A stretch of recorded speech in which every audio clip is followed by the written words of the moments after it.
Hard work क्या सभी लोग करते हैं, लेकिन हार्ड वर्क के पीछे क्या है कि इंटेलिजेंट होकर जब तक आप काम नहीं करोगे और अपने आप पे एफर्ट नहीं करोगे।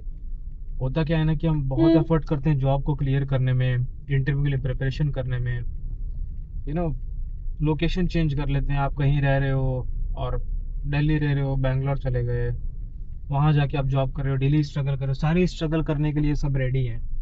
पर जो सबसे इम्पोर्टेंट स्ट्रगल है ना, जिससे आप एक्चुअल में ग्रो होगे, वो क्या होती है? स्ट्रगल जो आपके खुद के साथ होती है, कुछ नया सीखने की। और वो सबसे मुश्किल है। मैंने कैंडिडेट से जो कनेक्ट करते हैं कि I want to move into IT, और काफ़ी सारे ऐसे कैंडिडेट जिनको मैंने पहले प्लेस किया, कभी कोई 8 साल 9 साल पहले, और वो टच में है अभी भी। तो एक रिलेशन सा बन जाता है। लेकिन क्या है ना कि अब वो मुझसे पूछते हैं कि क्या करें यार, आईटी में जाना है, तो मैं उनको सजेस्ट कर देता हूँ कुछ कोर्सेज कि यार ये कर लो। जैसे एक जने कनेक्टेड थी, तो वो क्या थी, स्कूल टीचर थी। तो उनको क्या है कि मैंने सजेस्ट किया सेल्स फोर्स मार्केटिंग क्लाउड का। मेरे को लगा मार्केटिंग क्लाउड इतना मुश्किल नहीं, प्लस उनकी इंग्लिश बहुत अच्छी थी, तो मेरे को लगा ये प्लस पॉइंट है। और शायद डेडिकेटेड है तो कर पाए, क्योंकि उनके मार्क्स वगैरह जो है एजुकेशन में काफ़ी अच्छे थे। टीचिंग लाइन में उनको सैलरी मिल रही थी 12,000 13,000 कुछ ऐसे मंथली। मार्केटिंग क्लाउड की उनको ट्रेनिंग वगैरह करवाई, ट्रेनिंग की उन्होंने। कितना मेरे हिसाब से 3 महीना लग गया होगा, कोई 8-10 हज़ार का कुछ तो कोर्स मैंने करवाया था। एक कंसल्टेंट पकड़ा मैंने, कौन सी कंपनी, ये टीसीएस से। तो उस टीसीएस वाले बंदे को मैंने बात की और कोचिंग करवा दी। और वो ट्रेनिंग की, डेली 2 घंटा होता, फिर पढ़ाई करके अपना चली जाती, बहुत डेडिकेटेड थी।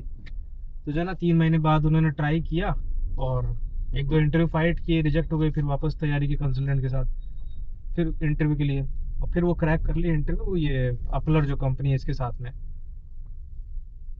अब उनको उनका फ़ोन आया था कुछ दिन पहले, तो ऐसी बातचीत हो रही थी कैसा चल रहा है ये वो, टोटली स्विच हो गए। मतलब सेल्स और मार्केटिंग क्लाउड में सर्टिफिकेशन कर लिए, ईमेल की, और जो भी तमाम सर्टिफिकेशंस होते हैं।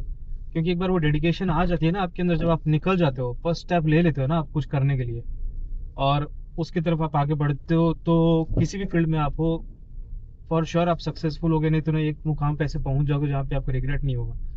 तो अभी वो काम कर रही है, तो शी इज़ एट 72 73 कुछ पैकेज पे है। तो बहुत खुश है वो, और अब मेरे हिसाब से वो स्विच भी करेंगे, तो 1 लाख से तो ऊपर का पैकेज जाएगा ही जाएगा।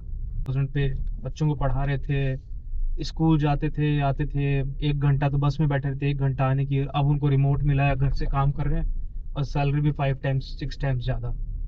तो वो जो फर्स्ट स्टेप होता है ना, मैं ये नहीं कह रहा सब मार्केटिंग क्लाउड में चले जाओ, मैं एक एग्जांपल दे रहा हूँ। लेकिन जो फर्स्ट स्टेप होता है ना, जो खुद के लिए काम करना होता है, वो बहुत मुश्किल, और उसमें बहुत जोर आता है। कुछ भी आपको नया सीखना हो ना, एकदम से जो है आपका माइंड आपको अलाउ नहीं करेगा। आप देख लो, मॉर्निंग वॉक करना होता है, सबको पता है मॉर्निंग वॉक करना, पर कर पाते हैं क्या? जल्दी उठ पाते हैं? टाइम पे सोना है, अगर मोबाइल नहीं छेड़ना है आपको, टाइम सोना है, टाइम पे उठना है, अच्छा खाना खाना है, ये सब बेसिक चीज़ें हैं। पर आप करके देखो, नहीं होगी आपसे, क्योंकि बहुत मुश्किल है। तो वही चीज़ मैं कहना चाह रहा हूँ कि आपको जब क्या बोलते हैं कि कुछ अगर एफर्ट आपको करना है तो अपने ऊपर करो। तो वही, जब तक खुद पे एफर्ट नहीं करोगे, आगे बढ़ना बहुत मुश्किल है। फर्स्ट स्टेप आपको लेना बहुत ज़रूरी है, जिससे आप आगे बढ़ सकते हो। और वो कौन ले सकता है? वो आप खुद ही ले सकते हो। जितना एफर्ट आप ट्रैवलिंग में लगा रहे हो, बाहर घूमने में लगा रहे हो, इस मोबाइल का मिस यूज़ में लगा रहे हो, इंटरनेट सर्फिंग में लगा रहे हो, एक बार अपने आप को चैलेंज करो 7 डेज़ 12 डेज़ के लिए।